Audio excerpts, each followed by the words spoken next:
अब बच्चों आता है हमारे पास question number 4 which is determine the quotients. अब हमें क्या करना है, इसमें कोशेंट्स को फाइंड आउट करना है। कोशेंट्स मतलब अगर मैं 6 को 2 से डिवाइड करता हूं तो 2 की टेबल में कहां पे आता है, 3 पे आता है। 2 3 जा 6, तो इसका मतलब जिसका हमें कोशेंट फाइंड आउट करना है तो हमें 2 नंबर की जरूरत पड़ेगी। अब और उन 2 नंबर्स में से एक नंबर हमारा ग्रेटर होगा दूसरे नंबर से। अब इसके अंदर हमें क्या करना है, जिसके अंदर हम कोशेंट फाइंड आउट करेंगे तो उसकी हम टेबल पे देखेंगे वो कितने टाइम्स करके आता है।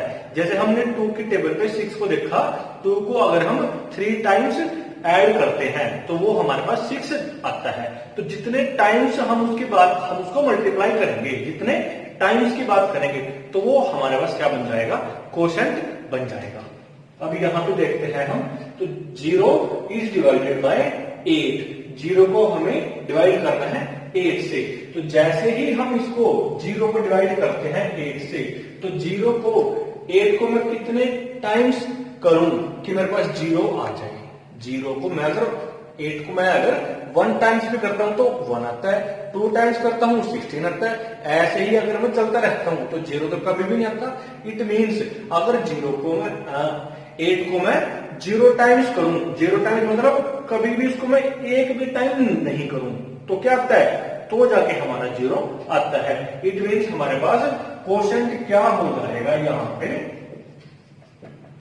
0 ही हो जाएगा। क्या हो जाएगा, हमारे पास 0 हो जाएगा। आप इसको ऐसे समझिए कि अगर 0 को हम किसी भी नंबर से डिवाइड करते हैं तो answer is 0। It means quotient is 0। In second part 15 is divided bye -3। 15 को हमें डिवाइड करना है -3 से। इसको मैं माइनस को उठा के यहां लिख देता हूं तो मेरे पास क्या आता है, -15/3। अब मैं यहां से क्या करूंगा, 15 को मैं देखूंगा कि 3 को कितने टाइम्स करूं कि मेरे पास 15 आ जाए। 3 को मैं 5 टाइम्स करता हूं तो जाके मेरे पास 15 आता है। इसका मतलब क्या हो गया, अगर मैं इसको कैंसिल आउट करके भी देखता हूं तो भी मेरे पास 5 ही आता है।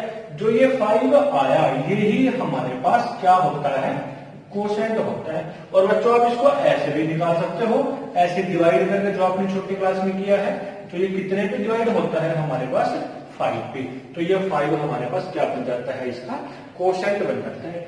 फिर हमारे पास पार्ट नंबर सी आता है, 0 is divided by 32। Part c और पार्ट ए हमारे पास एक जैसे हैं। यहां हमने 8 से डिवाइड किया था तो भी हमारा कोशेंट 0 आया था। यहां हम उसको 32 से डिवाइड करेंगे, 0 को डिवाइड करेंगे तब भी हमारे पास कोशेंट क्या आ जाएगा, 0 ही आ जाएगा। फिर पार्ट डी में हमारे पास देखते हैं -27 डिवाइडेड बाय -9। इसको मैं ऐसे लिख देता हूं, -27 डिवाइडेड बाय -9। माइनस से मेरा माइनस कैंसिल आउट हो जाता है। अब 9 की टेबल में देखेंगे हम 27 कहां पे आता है, मतलब 9 को कितने टाइम्स करें कि 27 आ जाए।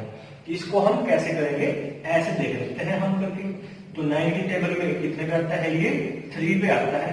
तो इसको मैं ऐसे करके कैंसिल आउट भी कर सकता हूं तो भी हमारे पास क्या आएगा, 3 ही आएगा। तो हमारे पास कोशेंट क्या बन जाता है, 3 बन जाता है।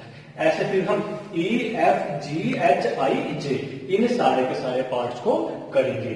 इनमें से बच्चों मैं आपको सिर्फ एक पार्ट E ही करके दिखाऊंगा, तो बाकी सारे पार्ट आपको खुद करने हैं। आप इनके स्टेटमेंट को अच्छे से नोट कर लें और इसका एक स्क्रीनशॉट ले सकते हैं। तो पार्ट ई देखते हैं, -60 डिवाइडेड बाय 4। इसको मैं सबसे पहले ऐसे लिख लेता हूं, -60 डिवाइडेड बाय 4। अब जो ये माइनस का साइन हमारा न्यूमरेटर में है इसको मैं सेंटर में लिख लेता हूं ऐसे, -60/4। अब इसके बाद देखते हैं कि 4 को मैं कितने टाइम्स करूं कि 60 आ जाए। तो इसके लिए मैं इसको डिवाइड करके देख लेता हूं। ऐसे क्या बनता है, 4 बन गया, 4 2 बचेगा, ऊपर से 0 आ गई हमारे पास, 4 5 जा 20। तो ये पूरा कैंसिल आउट हो गया, कितने पे चला गया, ये 15 पे। इसका मतलब क्या हो गया मेरे पास कि मैं अगर 4 की मल्टीप्लाई करता हूं 15 टाइम्स तो मेरे पास कितना आता है, -15। और यही हमारा क्या बन जाता है, इसमें कोशेंट बन जाता है। और यहां पे भी हमारे पास क्या आएगा, -5 आएगा। ठीक है, अब ऐसे ही आपको करना है F, G, H, I, जे, ये सारे पार्ट आपको कर लेने हैं। और एफ पार्ट को तो आप लोग देखते ही बता सकते हो कि अगर सेम नंबर को डिवाइड करना हो उसी नंबर से तो आंसर क्या आएगा हमारे पास 1 आएगा। बट यहाँ पे 36 को डिवाइड करना है -36 से, तो मैं इसको क्या लिख लेता हूँ एक बार 36 डिवाइडेड बाय -36। अब जो ये साइन हमारा डिनोमिनेटर में है इसको हम नेक्स्ट स्टेप में कहा लिख लेते हैं, सेंटर में लिख लेते हैं। अब 36 को मैं कितने टाइम्स करूं कि 36 आ जाए, तो मेरे को ये 1 टाइम्स ही करना पड़ेगा। इसका मतलब रिमाइंडर क्या आ गया मेरे, सॉरी क्वेश्चन क्या आ गया मेरे पास 1 आ गया। तो आप बच्चों इसके इन सारे पार्ट्स को कर लेना। अब आता है बच्चों हमारे पास क्वेश्चन नंबर 5। क्या बोलता है, simplify and find absolute value of the following. Question number 5 में सबसे पहले हमें इसको सिंप्लीफाई करना है। सिंप्लीफाई करने के बाद उसकी हमें एब्सोल्यूट वैल्यू निकालनी है। एब्सोल्यूट वैल्यू मतलब अगर सिंप्लीफाई करने के बाद आंसर नेगेटिव आता है तो उसको पॉजिटिव में कन्वर्ट कर देना है, अगर आंसर पॉजिटिव आता है तो उसको एज इट इज रख देना है। अब सिंप्लीफाई करना है हमें। सिंप्लीफाई हम कैसे करते हैं, हम बोर्ड मास से करते हैं। एक बार आपको बताते हैं कि बोर्ड मास क्या होता है। तो बोर्ड मास में सबसे पहले क्या आती है हमारे पास बी फॉर ब्रैकेट। तो सबसे पहले हम करते हैं ब्रैकेट को सॉल्व। फिर आता है हमारे पास ओ मींस ऑफ, और ऑफ में को हम कैसे ट्रीट करते हैं, एज ए मल्टीप्लीकेशन ट्रीट करते हैं। फिर आता है हमारे पास डी, और डी हमारे पास क्या होता है, डिवीजन, और डिवीजन तो आप लोग सभी जानते ही हो। फिर आता है हमारे पास एम फॉर मल्टीप्लीकेशन, और मल्टीप्लीकेशन का सिंबल भी आपको पता है कि हम किस तरह से लिखते हैं, ये। फिर आता है हमारे पास ए फॉर होता है एडिशन। एडिशन मतलब क्या करना होता है, हमें उनको प्लस करना होता है। और फिर आता है एस क्या होता है, सब्ट्रैक्शन, और सब्ट्रैक्शन को हम क्या करते हैं, माइनस, मतलब उनको सोल्व करना है। देखते हैं फर्स्ट पार्ट में क्या बोलता है, find the absolute value of 20 divided by -5। मतलब कि हमें पहले जो इस मोड के अंदर वैल्यू रखी है उनको सोल्व करना है, उसको सिंप्लीफाई करना है, और फिर जाके उसका मॉडुलस निकालना है, उसकी एब्सोल्यूट वैल्यू निकालनी है। तो मैं इसको कैसे लिख लेता हूं, 20 डिवाइडेड बाय -5। अब हमने इसको ऐसे लिख लिया, बट जैसे ही हमने ऐसे लिखा तो 5 और 20 हमारे कैंसल होते हैं। 5 बन जा 5 और 5 4 जा 20। तो हमारे पास ये क्या बच गया, न्यूमरेटर है हमारे पास 4 और डिनोमिनेटर है -1। अब मैं इसको क्या लिख लेता हूं यहाँ पे -4। अब जैसे ही -4 आया मेरे पास, -4 का क्या बन जाएगा हमारे पास +4। +4 किस वजह से बन जाएगा, जब इसका ये एब्सोल्यूट वैल्यू हम फाइंड आउट करेंगे, मतलब इसका मॉडुलस से बाहर जो वैल्यू आएगी वो कैसी आती है, पॉजिटिव आती है। फिर बच्चों आता है हमारे पास part b, find the absolute value of 6 into -3। तो हमें पहले इस मोड के अंदर जो नंबर लिखा है उसकी मल्टीप्लाई करेंगे, क्योंकि अंदर मल्टीप्लाई का साइन है, उसके बाद उसकी एब्सोल्यूट वैल्यू फाइंड आउट करेंगे। अब 6 हमारे पास देखते हैं प्लस का है और 3 हमारा माइनस का है। तो बच्चों दो अपोजिट साइन आ गए हमारे पास, प्लस इंटू माइनस, तो साइन क्या बन जाएगा हमारे पास माइनस। फिर रहता है 6 और 3, तो 6 3 का होता है 18। तो हमारे पास मोड के अंदर क्या वैल्यू आ गई, -18। जैसे ही हम मोड को हटाएंगे तो आंसर इज +18। तो ये बच जाता है हमारे पास।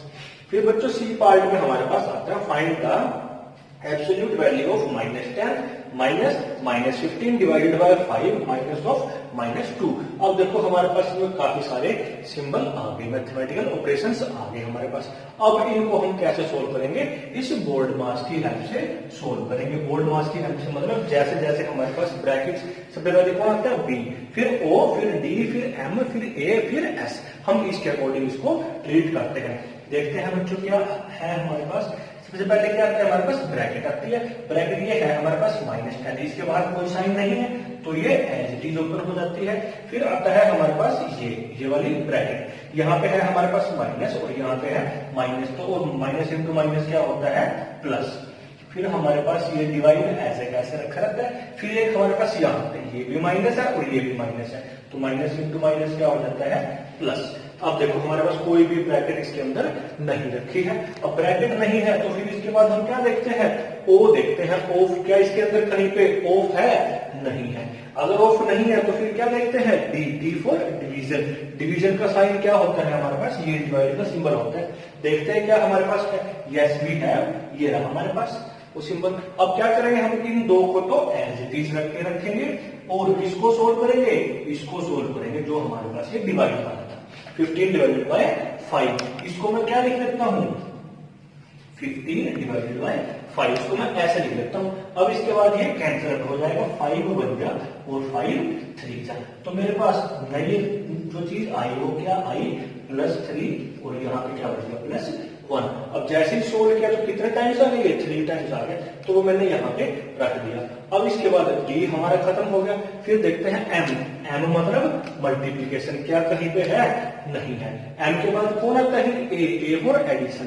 देखते हैं कि हमारे पास कोई एडिशन के दो सिंबल है या नहीं है। तो हमारे पास क्या बचता है? अब ये दो हमारे प्लस हो सकते हैं, तो 3 + 2 कितना हो जाता है? 5। तो ए के बाद कौन आएगा फिर बोर्ड मास में? S, S for subtraction. तो ये को हम सब्ट्रैक्ट कर लेते हैं। -10 + 5 क्या बनता है? -5। अब हमने इस पूरी चीज को सिंप्लीफाई करके एक छोटा सा नंबर निकाल दिया। अब जैसे ही हम इसका हम एब्सोल्यूट वैल्यू निकालेंगे तो एब्सोल्यूट वैल्यू क्या बन जाएगी? प्लस बन जाएगी। प्लस मतलब -5 से चेंज होके क्या आ जाएगा हमारे पास? +5 आ जाएगा। हमने इसको कैसे किया? बोर्ड मास से किया। फिर आता है हमारे पास पार्ट नंबर डी। देखते हैं क्या बोलता है? Mode of 6 × -5 -3। तो ये आता है। इसको भी हम ऐसे ही सोल्व करेंगे।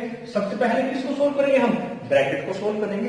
ब्रैकेट हमारे पास देखो क्या है? एक यहाँ पे रखिए और एक यहाँ पे रखिए। अब ब्रैकेट को सोल्व करने के लिए हमें इस पूरी चीज को सोल्व करना पड़ेगा। इस पूरी चीज को सोल्व करते हैं। इसके अंदर क्या है हमारे पास? मल्टीप्लीकेशन। मल्टीप्लीकेशन करते हैं पहले। 6 हमारा कैसा है? प्लस का, और 5 हमारा कैसा है? माइनस का। तो प्लस इंटू माइनस, तो दो अपोजिट साइन आ गए। अगर दो अपोजिट साइन आते हैं तो साइन कैसा आता है हमारे पास? माइनस का आता है। तो इन दोनों प्लेस पे साइन कैसा आ जाएगा? माइनस का। फिर नंबर की मल्टीप्लाई करेंगे हम नंबर से, तो 6 × 5 क्या बन जाता है? 30। अब इन दोनों को तो हमने सोल्व करके लिख दिया -30। फिर आता है हमारे पास ये वाली ब्रैकेट, तो यहाँ पे माइनस ऑफ -3। तो ब्रैकेट है तो हमारे पास माइनस इंटू माइनस क्या बन जाएगा? प्लस बन जाएगा। अब हमने इसको भी सोल्व कर दिया। अब हमारे पास नई चीज क्या बच जाती है? +30 सॉरी -30 + 3। अब इसमें देखेंगे हम कि हमारे पास प्लस वाले ज्यादा हैं या माइनस वाले ज्यादा हैं। जैसे ही स्टेटमेंट में देख रहे हैं तो हमको पता लगता है कि माइनस वाले ज्यादा हैं प्लस वाले से। और कितने ज्यादा है हमारे पास? तो हम 30 में से 3 को माइनस कर देते हैं और हमें बचता है 27, वो भी कैसा? माइनस का। और जब इसकी हम एब्सोल्यूट वैल्यू निकालते हैं तो वो क्या आ जाती है हमारे पास? +25 आ जाती है। आपको ये सारे क्वेश्चन फेयर नोटबुक में करने हैं। अब आता है बच्चों हमारे पास question number 6, state true and false. अब हमारे पास A to F स्टेटमेंट्स हैं, उनको हमें क्या बताना है? ट्रू और फॉल्स। अब हम उनको सिर्फ देख के ही ट्रू और फॉल्स नहीं बता सकते। हम पहले उसको सोल्व करेंगे, फिर उसके बाद अगर उसके इक्वल में जो आंसर आता है और जो हमारा आंसर आया वो दोनों सेम आते हैं तो वो हमारे पास ट्रू हो जाता है, अदरवाइज फॉल्स होता है। देखते हैं फर्स्ट में क्या बोलता है? 0 is divided by -7। It means हमारे पास ये क्या है? 0 को डिवाइड करना है -7 से। और हमने आपको बताया था कि 0 को किसी भी नंबर से डिवाइड करो तो क्या देता है? वो 0 ही देता है। और ये भी हमारे पास 0 ही गिवन है। इट मीन्स स्टेटमेंट कैसी होगी हमारे पास? ये ट्रू होगी। फिर सेकंड बोलता है 12 डिवाइडेड बाय 0। 12 को अगर हम 0 से डिवाइड करें तो 0 आता है। ये ऐसा बोलता है, हमें ये चेक करना है कि ये ट्रू है और फॉल्स है। अब यहां तो था कि 0 को किसी भी नंबर से डिवाइड करें तो 0 आ जाता है, लेकिन इसका उल्टा ट्रू नहीं है, इसका रिवर्स, इसका कन्वर्स ट्रू नहीं है। इट मीन्स अगर किसी भी नंबर को हम 0 से डिवाइड करेंगे तो कभी भी किसी भी केस में हमारा 0 नहीं आएगा, क्योंकि 0 से डिवाइड करना हमारे लिए पॉसिबल नहीं है। क्योंकि हम 0 को कितनी भी नंबर से मल्टीप्लाई करें तो हमारे पास 0 ही आता है। इसलिए हमारे पास 12 divided by 0 does not equal to 0। अगर ये ट्रू नहीं है तो ये कैसा हो गया हमारे पास? फॉल्स हो गया। फिर सी पार्ट आता है 1 is डिवाइडेड बाय 1। तो 1 को 1 से डिवाइड करना है। हमने आपको बताया था कि अगर सेम नंबर से डिवाइड करते हैं तो ऑलवेज 1 आता है हमारे पास। If we divide any number by itself then it becomes 1, तो हमारे पास 1 बन जाता है। फिर आता है हमारे पास part number d, 0 is divided by 4, तो 0 को 4 से डिवाइड करते हैं, जैसे फर्स्ट में किया था, 0 को -7 से डिवाइड किया था, 0 को 4 से डिवाइड किया है, 0 को 3 से डिवाइड करें, 2 से करें, 1 से करें, 100 से करें, क्या आता है वो हमारे पास ऑलवेज 0 आता है। ओरिजिनली यही बोल रखा है, तो इसका मतलब क्या हो गया, ये ट्रू हो गया। फिर आता है हमारे पास पार्ट नंबर ई, 2 और -3 की मल्टीप्लाई करके कितना बोलता है, 6 आना चाहिए। हम चेक कर लेते हैं कि हमारे पास 6 आता है या नहीं आता है, और मल्टीप्लाई के लिए हमें पता है कि हम साइन की मल्टीप्लाई साइन से करेंगे और नंबर की मल्टीप्लाई नंबर से करेंगे।